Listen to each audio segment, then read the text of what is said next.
घर के बड़ों से हमने सुना भगवान ऊपर रहते हैं। वो बहुत शक्तिशाली होते हैं। उन्होंने ही हमें सबको बनाया है। अगर हम कोई पाप करते हैं तो सब ऊपर से देख रहा होता है और उसका सजा भी हमें देता है। और अगर मंदिर में रखी मूर्तियां भगवान है तो पीपल, नीम, बरगद आदि पेड़ों की पूजा क्यों करते हैं?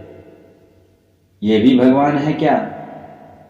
हम गंगा, यमुना, नर्मदा आदि नदियों की पूजा क्यों करते हैं? हम आकाश, धरती, सूरज, चांद, 9 ग्रहों की पूजा करते हैं। ये भी भगवान है। अगर ये सब भगवान है तो ये सब हमारे सामने है, तो हमारे घर वालों ने हमसे क्यों कहा कि भगवान ऊपर रहते हैं? चलिए एक छोटी सी कहानी के साथ सुनते हैं। एक बार एक पुरुष मिले जो बहुत भक्ति करते थे। नित्य मंदिर जाते, सुबह शाम घर में पूजा करते। उनका एक 16 साल का पुत्र था जो अपना पिता के रोज पूजा करते देखता। तो उसने अपने पिता से पूछा, पापा बच्चे से कहता, बेटा हिंदू धर्म में ही सारे भगवान है। हिंदू धर्म में ही सारे भगवान है, यही असली भगवान है। बेटा कहता है, पापा भगवान तो एक ही होना चाहिए ना, तो अगर इतने सारे भगवान है तो इनका कोई तो बड़ा भगवान होगा। तो वो बड़ा भगवान कौन है?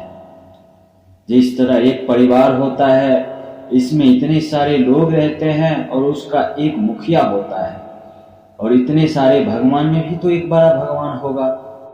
लेकिन आज अगर अपने आसपास देखे तो ये प्रॉब्लम हर घर में है। आज के युवा अध्यात्म से बहुत दूर चला जा रहा है, और इसलिए दुनिया में ज्यादातर लोग यही कहते हैं, अरे छोड़ो भगवान की बातें, जीवन मिला है मौज करो, खाओ पियो, ऐश करो। ये एक नेचर बनता जा रहा है। उसका कारण कहीं ना कहीं हम हैं, जो हम अपने बच्चों को या इस समय की पीढ़ी को ये क्लियर नहीं कर पाए कि ईश्वर क्या है, भगवान कौन है। इस पर एक कहानी याद आ गया। एक ब्राह्मण था। ब्राह्मण का बेटा बहुत बीमार हो गया। उससे लेकर डॉक्टर के पास ले गया। डॉक्टर ने जवाब दे दिया, इसे केवल भगवान बचा सकते हैं, हमारे पास अब इसका कोई इलाज नहीं। ब्राह्मण श्री कृष्ण का भक्त था। उसने श्री कृष्ण की पूजा आरंभ की। 2 दिन तक लगातार श्री कृष्ण की पूजा करता रहा। 2 दिन के बाद एक पड़ोसी आकर कहता है, अरे तुम कब से श्री कृष्ण की याद कर रहे हो? ऐसे समय में थोड़े ही श्री कृष्ण की याद किया जाता है। ब्राह्मण कहते हैं, तो फिर? पड़ोसी ने कहा, ऐसे समय में मां की पुकारो, तुम मां की पूजा करो, तुम्हारा बेटा बिल्कुल ठीक हो जाएगा, मां जरूर तुम्हारी प्रार्थना सुनेगी। अब वो नर्म होकर ब्राह्मण ने सोचा, क्यों नहीं मां की पूजा की जाए। अब उसने मां की भक्ति करना शुरू कर दी। मां मेरे बच्चे को बचा लो। 2 दिन तक लगातार मां का भक्ति करता रहा। तभी ये तीसरा पड़ोसी आकर बोला, अरे मां की पूजा कर रहे हो, इसमें मां की पूजा थोड़े ना करते हैं। तब तो सही है। उसने गणेश जी की भक्ति आरंभ की। 2 दिन तक लगातार गणेश जी की पूजा करता रहा। तभी एक रिश्तेदार आया। उसने कहा, गांव में एक बाबा आया है जो कि थोड़ा पानी देता है, उसे पीने के बाद तुरंत ठीक कर देता है। वो भी किया, लेकिन 2 दिन बाद बच्चा मर गया। लेकिन कारण क्या था? इतने भगवानों को याद किया, इतने मंत्र जपे, फिर भी किसी ने बचाया नहीं। क्यों? शायद विश्वास ही नहीं था। इसलिए जो कहा उसे वो करना आरंभ कर दिया। क्या उसको विश्वास कहेंगे? तो विश्वास ही ऐसा है, एक कोई आधार ही नहीं, तो इस विश्वास से प्राप्त ही क्या होगा।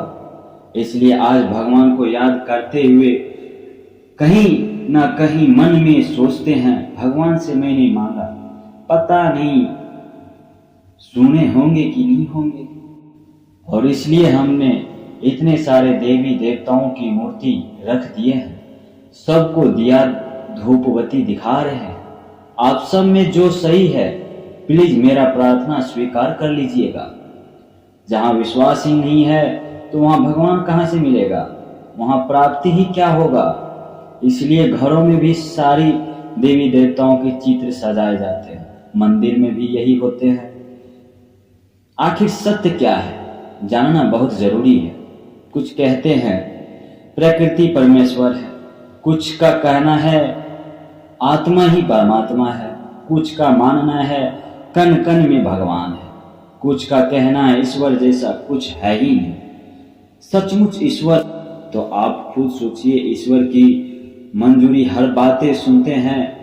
भगवान सबके अंदर है, हर प्राणी भगवान है, हम सभी नेत्रहीन है। भागवत गीता में श्री कृष्ण ने कहा, अर्जुन तुम मेरे इस चरण अक्षु से नहीं देख सकते, मुझे केवल ज्ञान अक्षुओं से ही देखा जा सकता है।